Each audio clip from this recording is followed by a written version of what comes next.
வணக்கம் மக்களே, வணக்கம். சற்று முன் கிடைத்திருக்கக்கூடிய ஒரு முக்கியமான தகவல் ஒன்றை தான் பார்க்க போகிறோம் மக்களே. சற்று முன் திமுகவின் முக்கியமான பொறுப்பில் இருக்கக்கூடிய முக்கியமான அமைச்சர் பொன்முடி வீட்டில் கட்டுக்கட்டாக பணம் சிக்கியிருக்கிறது அமலாக்கத்துறையிடம்.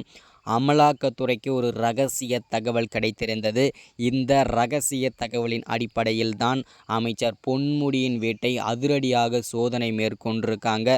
இந்த சோதனையில் பல கோடி ரூபாய் கருப்பு பணங்கள் கட்டுக்கட்டாக சிக்கியிருக்கிறது மக்களே. அமைச்சர் பொன்முடியின் வீட்டில் எவ்வளவு பணங்கள் அமைச்சர் பொன்முடியின் வீட்டில் எப்படி வந்தது, இதற்கான முழு காரணம் யார், இந்த பணத்திற்கு சொந்தக்காரர் யார் அப்படின்றத பற்றி தான் இந்த ஒரு காணொலியில் நம்ம தெளிவாகவும் துல்லியமாகவும் பார்க்க போகிறோம் மக்களே.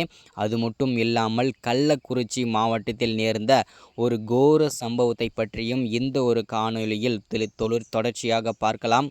அதற்கு முன்பு நமது அரசியல் நியூஸ் சேனலுக்கு நீங்கள் புதிய பார்வையாளராக இருந்தீர்கள் என்றால் மறக்காமல் நமது அரசியல் நியூஸ் சேனலை சப்ஸ்கிரைப் பண்ண மறந்துடாதீங்க. சப்ஸ்கிரைப் பண்ண உடனேயே பக்கத்திலே ஒரு பெல் பட்டன் வரும், அதை கிளிக் பண்ணி ஆளுன்ற ஆப்ஷனில் போட்டு வச்சுக்கோங்க. தொடர்ந்து நம்ம வீடியோ போட்டோம்னா உங்களுக்கு நோட்டிஃபிகேஷன் வந்துடும் மக்களே. அதை பார்த்து தெரிஞ்சுக்க முடியும். என்றைக்கான அரசியல் நியூஸ் என்ன, அப்டேட் என்னன்றதை துல்லியமாக தெரிஞ்சுக்க முடியும் நமது அரசியல் நியூஸ் சேனலில். மறக்காமல் வீடியோவை லைக் பண்ணிவிடுங்க, மறக்காமல் வீடியோவை ஷேர் பண்ணுங்கள். ஓகே, வாங்க வீடியோக்குள்ளே போகலாம். சற்று முன்பு கிடைத்திருக்கக்கூடிய ஒரு முக்கியமான பரபரப்பு தகவல் என்ன அப்படின்னு கேட்டிங்கனாக்கா, திமுகவில் இருக்கக்கூடிய முக்கியமான அமைச்சராக இருக்கக்கூடிய அமைச்சர் பொன்முடி அவருடைய கொச்சி பண்ணை வீட்டில் பல கோடி ரூபாய் கருப்பு பணங்கள் கட்டுக்கட்டாக பதுக்கி வைத்திருந்தார்.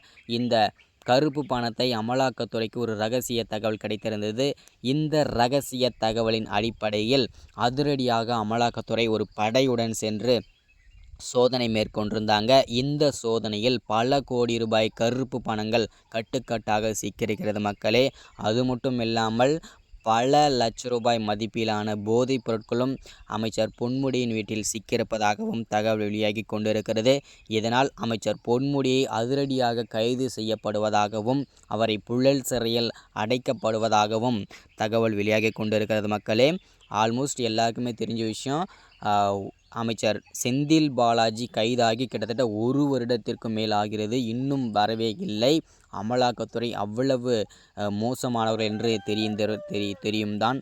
ஸோ இதுதான் அப்டேட். இந்த மாதிரி அரசியல் பற்றின அப்டேட் தொடர்ச்சியாக வேணும், உடனுக்குடனே வேணும்னா நமது அரசியல் நியூஸ் சேனலை சப்ஸ்கிரைப் பண்ணி வச்சுக்கோங்க. லைக் பண்ணுங்கள், ஷேர் பண்ணுங்கள். தொடர்ந்து வீடியோ வரும். தேங்க்யூ.